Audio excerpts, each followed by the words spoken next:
Livro de Salmo, capítulo 121, versículo 1 adiante, diz assim: Elevo os olhos para os montes. De onde virá meu socorro? O meu socorro vem do Senhor, que fez o céu e a terra. Ele não permitirá que os teus pés vacilem, e não dormitará aquele que te guarda. É certo que não dormita, nem dorme o guarda de Israel. O Senhor é quem te guarda. O Senhor é a tua sombra, à tua direita. De dia não te molestará o sol, e nem de noite a lua. O Senhor te guardará de todo o mal, e guardará a tua alma. O Senhor guardará a tua saída, a tua entrada, desde agora e para sempre. Amém. Este é um dos salmos mais enriquecedores de toda a Bíblia. É uma das promessas mais lindas que nós encontramos no Evangelho, e que reproduz com muita autenticidade o desejo de Deus em elevar, em proteger, em tornar-nos como pessoas honrosas e de valor.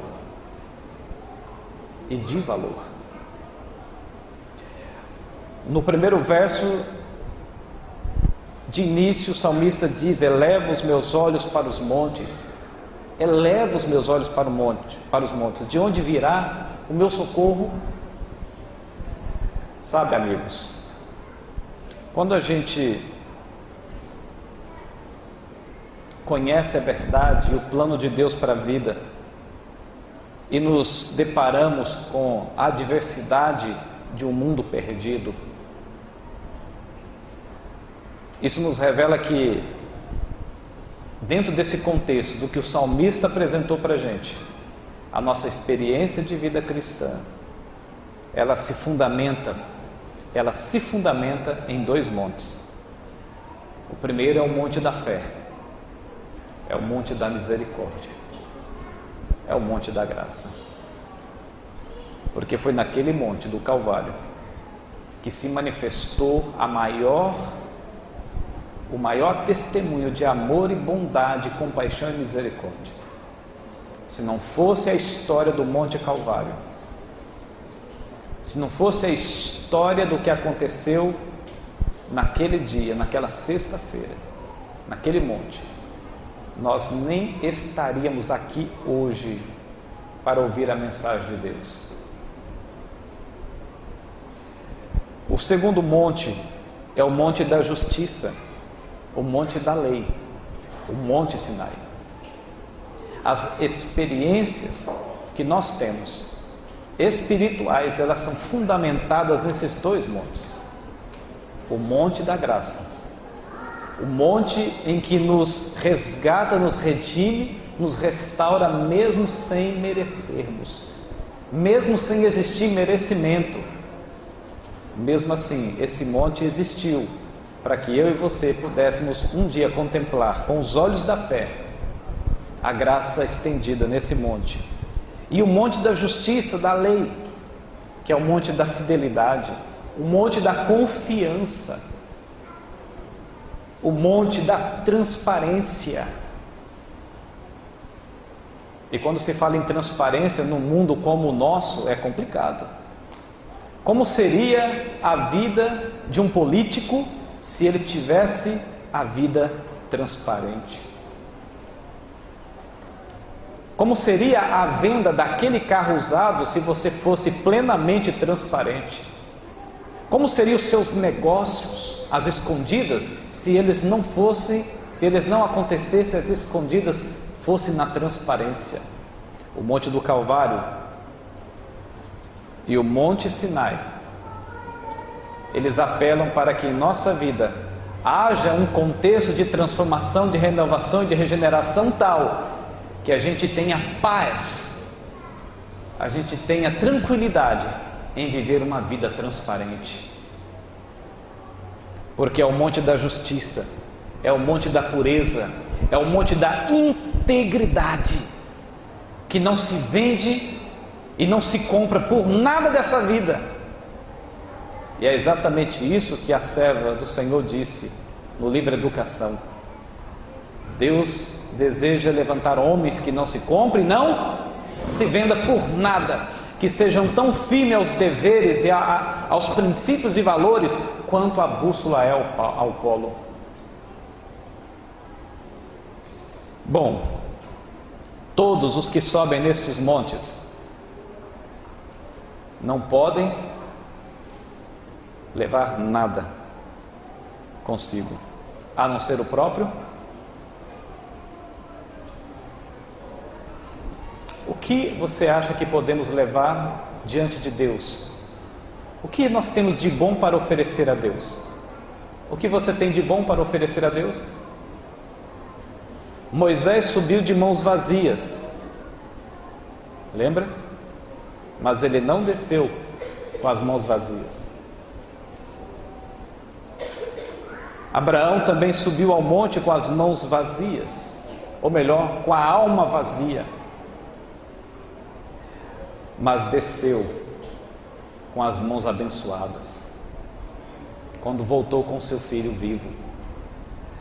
Porque muitos que sobem ao monte descem então com mãos vazias? É a pergunta que muitos fazem.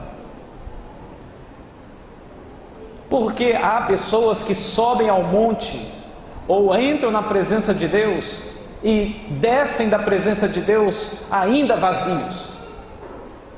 Porque há pessoas que às vezes entram numa igreja, ouvem a mensagem, mas saem vazias.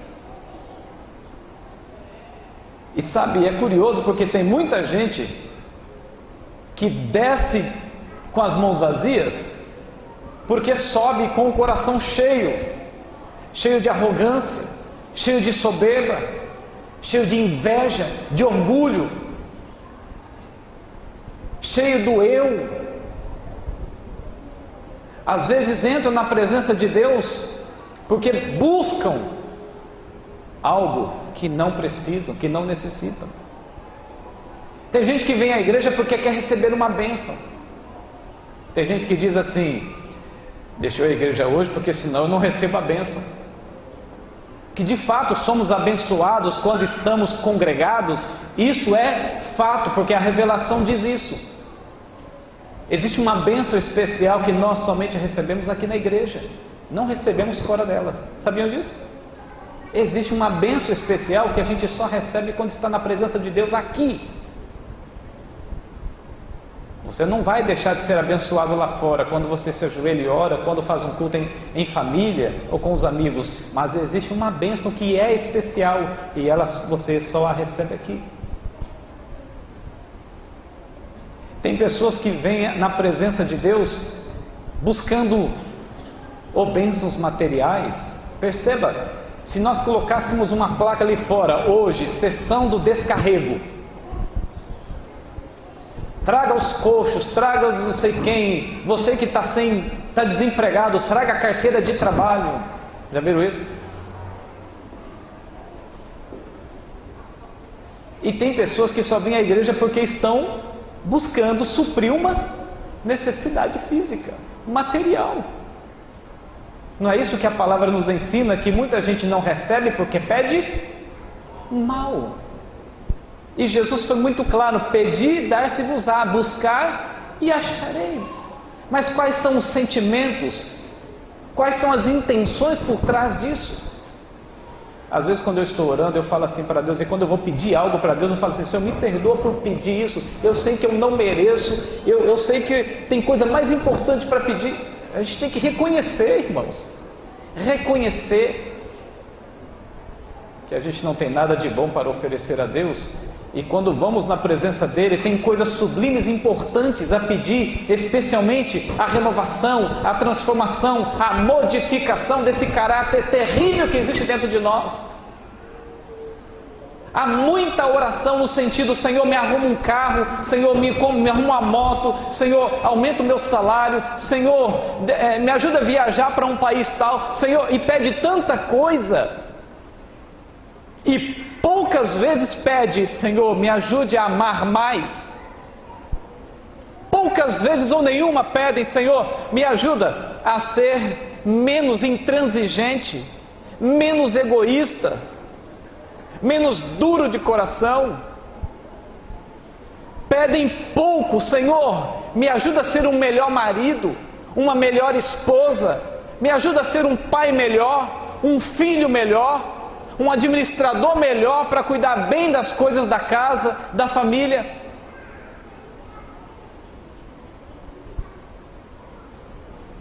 E tem pessoas que só se queixam da vida. Já viram isso? Só se queixam. Às vezes ela tem tudo o que outros desejariam, mas para ela é como se não tivesse nada. É sempre assim. Nós somos, por natureza, nós somos extremamente insatisfeitos com tudo. Nada está bom, tudo está ruim. Tudo está ruim. É porque nós olhamos com a lente do egoísmo. Temos a tendência de nos autoproteger, e o pecado fez isso. Antes do pecado, Adão e Eva eram altruístas. Um pensava só no benefício do outro, um pensava só na alegria do outro, um pensava só na felicidade do outro e na satisfação do outro. Após o pecado, é a mulher que tu me deste. Ah, foi a serpente. E a serpente só não falou porque a partir daquele momento não podia falar mais. Porque se pudesse, diria: a culpa é do Senhor. Queremos sempre encontrar um bode expiatório, queremos sempre justificar nossa insatisfação, somos extremamente insatisfeitos com tudo. Deus pode te dar o que você pedir hoje, e amanhã você ainda vai demonstrar insatisfação. É assim que acontece. Eu já vi muitos casos de pessoas que, por exemplo, abandonaram o esposo ou a esposa, porque achava que o esposo ou a esposa não era satisfatório, não era bom o suficiente para aquela pessoa. Estava sofrendo, etc. Aí arrumou outra pessoa. Mais tarde manda mensagem para mim: pastor, eu era feliz e não sabia. Eu era feliz e não sabia. Tem gente que acha que se divorciando de uma pessoa vai ser feliz com a outra. Meu amigo, se você não consegue ser feliz com A, não vai conseguir ser feliz com B, com C, com D, com X, com Z. Não vai. O problema não está só no outro, o problema está em todos nós. Todos nós somos problemáticos. Todos nós precisávamos ir pelo menos uma vez na vida num psiquiatra ou num psicólogo. São 6.000 anos de pecado em que a mente humana ficou degenerada. Todos nós somos difíceis de lidar. Todos nós somos egoístas, alguns mais, outros menos, mas todo mundo é egoísta. Todos nós temos mazelas dentro da gente. Todos nós somos cegos, vivemos na cegueira. Todos nós precisamos de tratamento espiritual e físico. Todos nós. Porque muitos sobem ao monte e descem de mão vazia.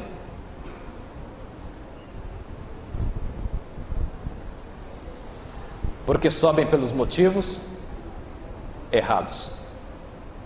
Porque sobem com fé equivocada. Já teve gente que chegou para mim e falou assim: pastor, por que a minha vida, eu não vejo o poder de Deus na minha vida? É porque você só está esperando o poder de Deus em coisas que não são importantes para a sua vida. É igual os discípulos lá em alto mar, quando eles viram Jesus, disseram o quê? É um fantasma, porque Jesus não apareceu do jeito que eles esperavam. É um fantasma, é um fantasma. Eles esperavam Jesus talvez vindo de helicóptero para salvá-los, talvez num grande cruzeiro, talvez que seja num barco pequeno, mas com bote salva-vida. Às vezes nós nos assustamos com a maneira como Deus age em nossa vida, visita a nossa vida, trabalha em nossa vida. Por quê? Porque esperamos Ele de uma maneira diferente da maneira como Ele sabe que precisa aparecer na nossa vida. E olha, às vezes Deus aparece na nossa vida, sabe na onde? No meio da dor, do sofrimento, da angústia. Nunca pergunte para Deus, Senhor, por quê? Sempre pergunte a Ele, Senhor, para quê? Para quê? Porque não recebem o que esperam.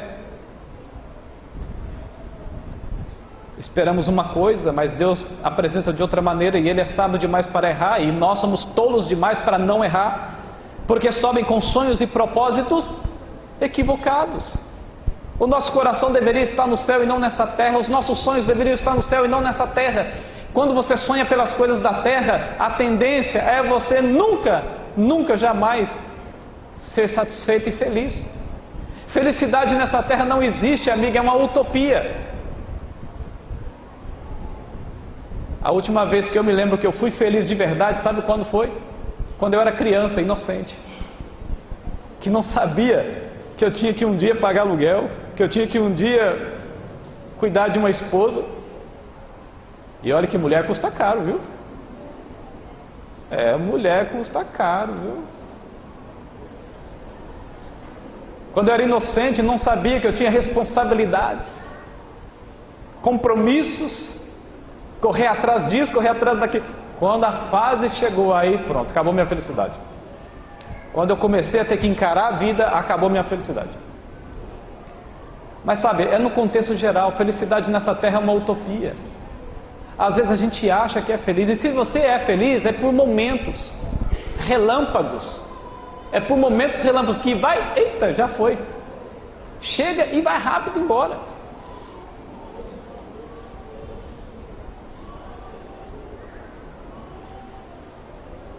Porque você acha que Jesus disse, não se turbe o vosso coração. Se você fazer uma enquete lá no centro da cidade, e a enquete é a seguinte: você alguma vez já foi triste na vida? O que você acha? Você acha que vai aparecer algum formulário que vai dizer assim, não, eu nunca me entristeci, nunca me aborreci, nunca chorei? Você acha que alguém vai aparecer dizendo isso? Não vai. Porque essa terra, ela não tem felicidade para oferecer. Nesta terra, você não vai encontrar a razão da felicidade. E sabe, essa é a boa notícia. Ainda bem que é assim, porque se pudéssemos ser felizes nessa terra, com facilidade nós seríamos vencidos pelo diabo, porque nós nos esqueceríamos com facilidade do céu, esqueceríamos do quão extraordinário vai ser viver num mundo melhor do que esse, esqueceríamos, nos acostumaríamos com essa terra, as raízes da nossa vida iriam se afundar de tal modo nas terras desse mundo, que quando Jesus voltar, seria difícil arrancar essas raízes. Às vezes Deus permite a gente derramar lágrimas, sofrimento e angústia, é porque Ele sabe que às vezes é a única ferramenta que Ele tem nas mãos para fazer você olhar para o céu de novo. Ele não provoca, mas Ele permite, porque às vezes é a única coisa capaz de entrar no coração duro nosso. Como devo subir ao monte? É a pergunta que devemos fazer. De mãos e coração vazios, despojados do próprio eu. Moisés se queixou que era pesado de língua, lembra? Salomão reconheceu que não era sábio, por isso pediu sabedoria. Davi reconheceu a imundície do seu coração e se humilhou diante de Deus. Paulo afirmou ser o menor dentre todos. Sabe, irmãos, leve ao monte uma oferta de sacrifício. Abraão levou seu próprio filho. E olha que Deus não está pedindo filho de ninguém aqui hoje. Mas você tem algo a levar para esse monte, para sacrificar nesse monte, na presença de Deus. Moisés levou a si mesmo, quando ele disse assim: risca-me do livro. Jesus, não tem outro exemplo melhor. Jesus, Ele transformou a cruz do Calvário num tanque de batismo. porque Ele sacrificou a si mesmo como oferta a seu favor. E nós? E você? Olha aqui para mim. E você? O que você vai levar? O que você sacrificará?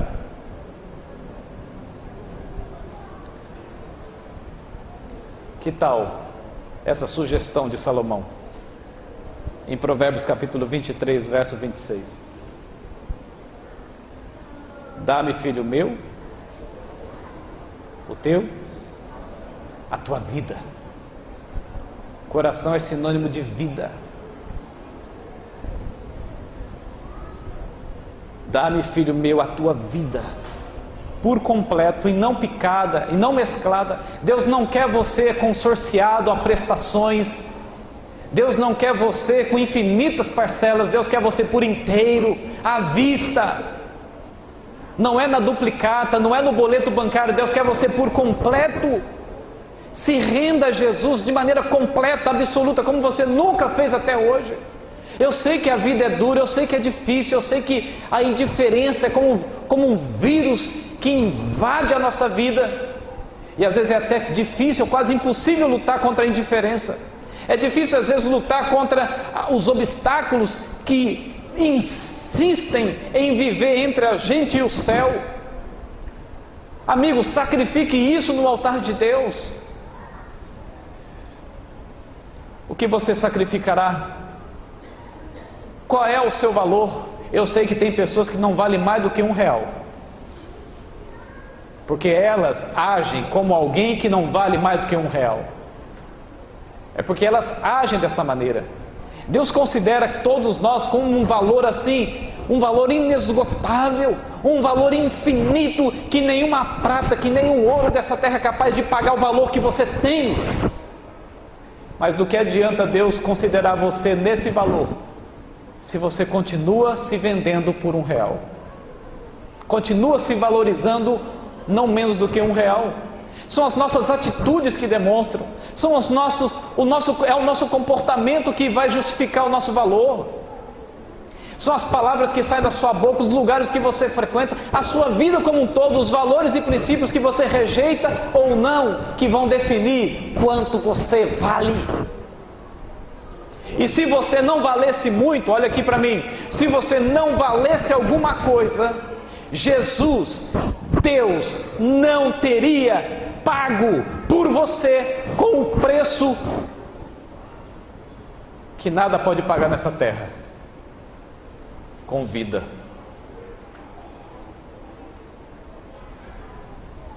Jesus, ele diz assim: dá-me, filho meu, o teu coração, porque eu já dei o meu, porque eu já dei o meu por você.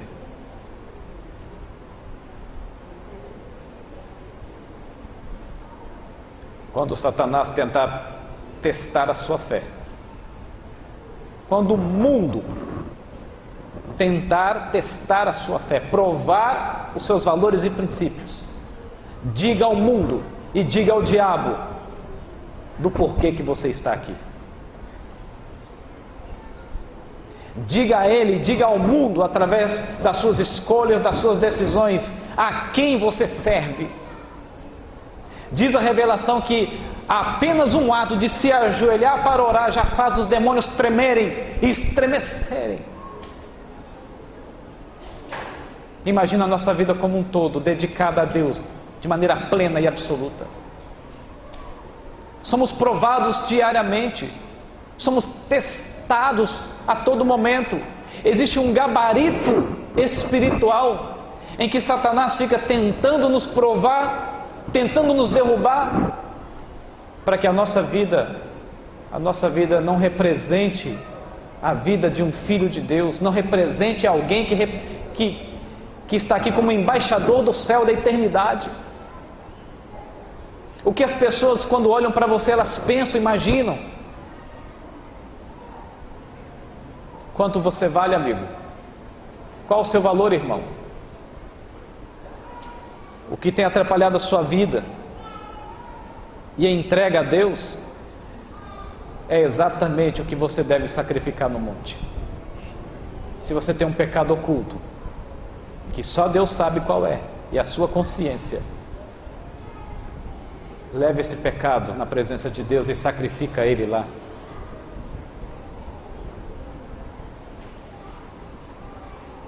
Se você tem diante de si, entre você e Deus, obstáculos que impedem que você viva na presença dEle, leve isso para o altar, leve isso diante de Deus, sacrifique ali,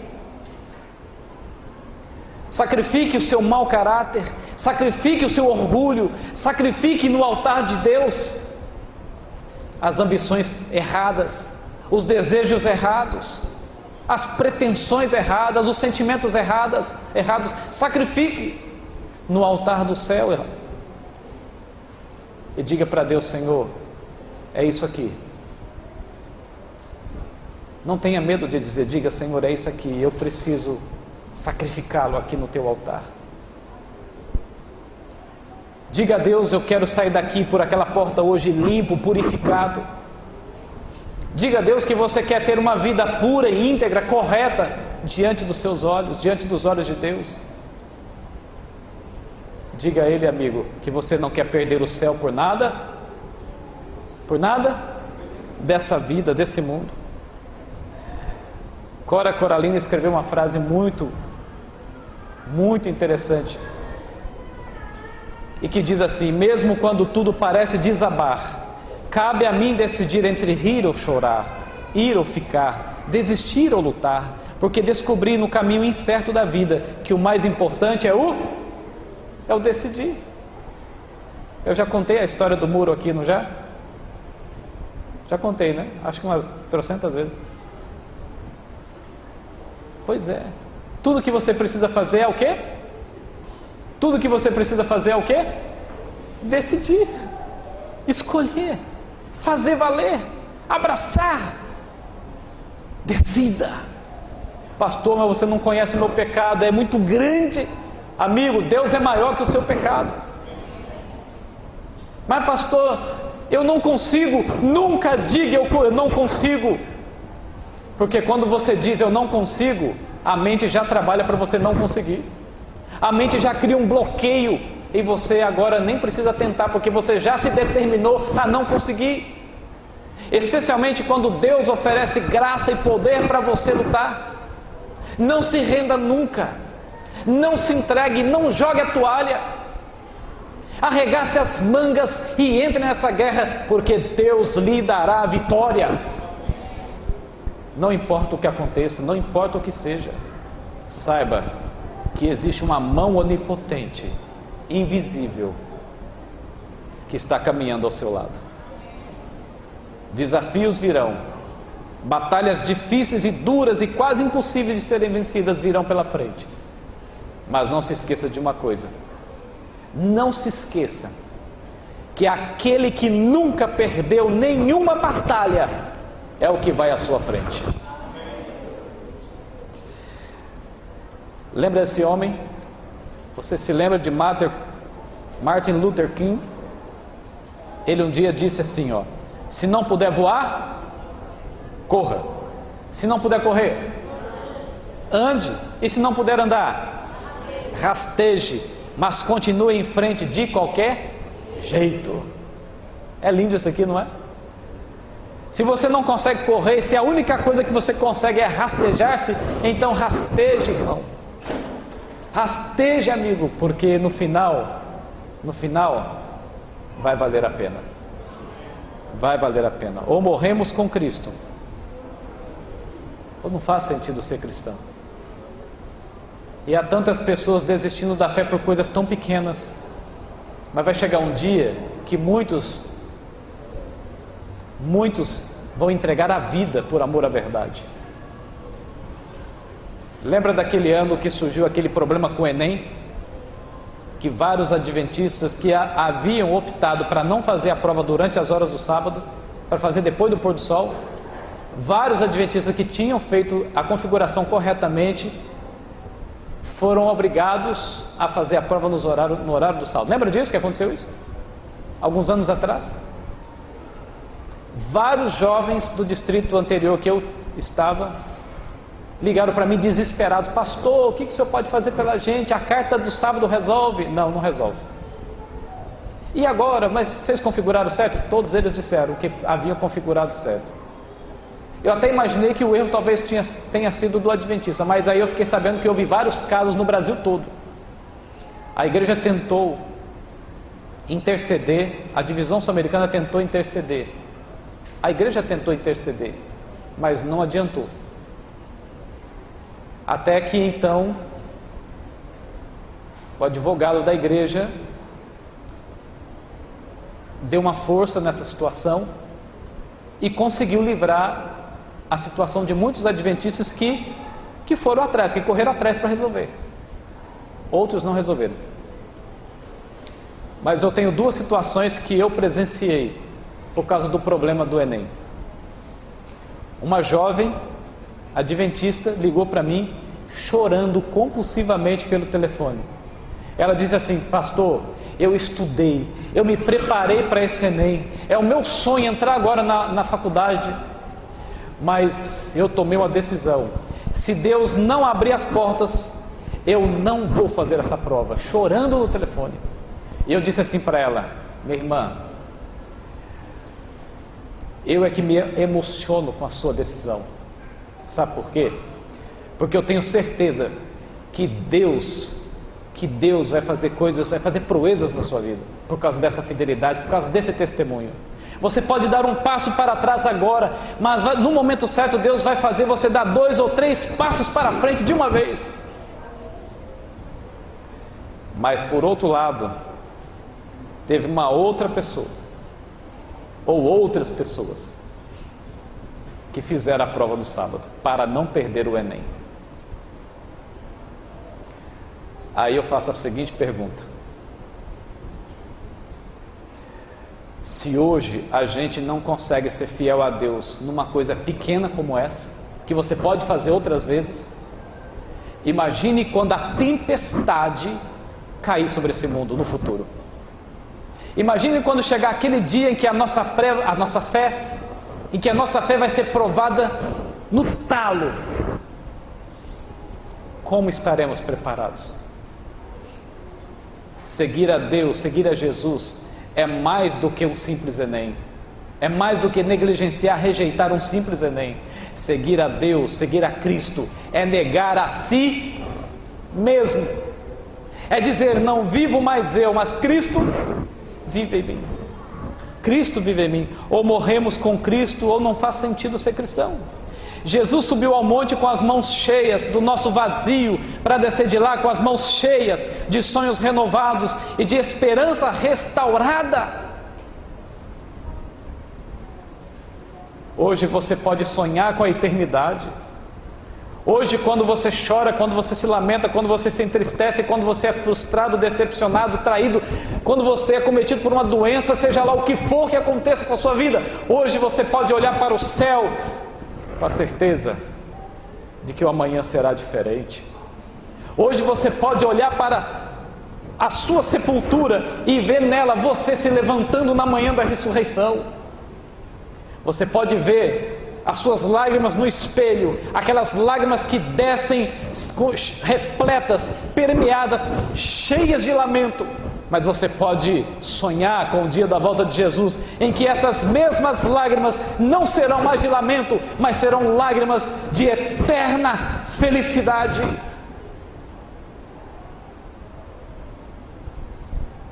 E aí eu pergunto: o que você tem para sacrificar agora no altar de Deus?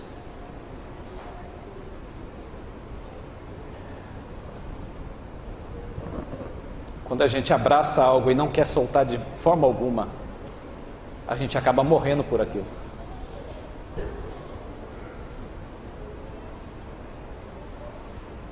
O que você vai sacrificar nesta manhã, irmão? O que você vai colocar no altar de Deus nesta manhã?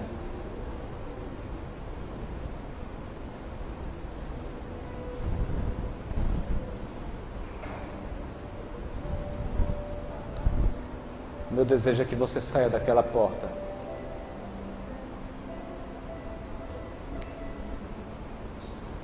saia com a certeza que o seu nome está registrado no livro da vida. O mundo vai testar você, vai provar você, porque o mundo não acredita na sua vitória. A nossa estadia nessa terra está chegando ao fim. Não tem nada de bom nessa terra para se aproveitar, nada de bom. Estamos mais próximos da eternidade do que você imagina. Estamos mais próximos do fim da nossa tristeza, da nossa angústia. Não troque isso por nada dessa vida. Não aceite o lixo desse mundo, a milharia, a ferrugem. Não aceite a carniça, a lavagem desse mundo. Tudo que esse mundo oferece é apenas comida para porcos. Mas você não é porco, você é ovelha no pasto de Deus. E não sou eu quem estou dizendo, é Jesus, porque quando Jesus conta a parábola do filho pródigo, e o filho pródigo, quando está lá na lama comendo comida de porcos, Jesus está comparando o planeta Terra e tudo que tem nele como um chiqueiro, que só tem podridão para oferecer. Um dia eu vi um adventista, eu estava sentado no banco, não nessa igreja, em outra, e eu vi um adventista pregando, e ele disse assim no púlpito: irmãos, o pecado é bom, não é? O pecado é bom, não é? Aí o povo calado. Ô irmãos, não seja hipócrita, o pecado é bom. Aí foi dando exemplos. É bom ou não é sair aí pela rua e fazendo sexo de qualquer jeito? É bom ou não é? E todo mundo quieto. Não seja hipócrita. Aí quando vê um remanescente ali, outro ali, Ele diz: é bom encher a cara de cachaça, é bom ou não é? É bom mexer com droga, usar droga, não é bom? É bom, é prazeroso. Eu já mexi, é bom, é prazeroso. E eu só ali sentado ouvindo.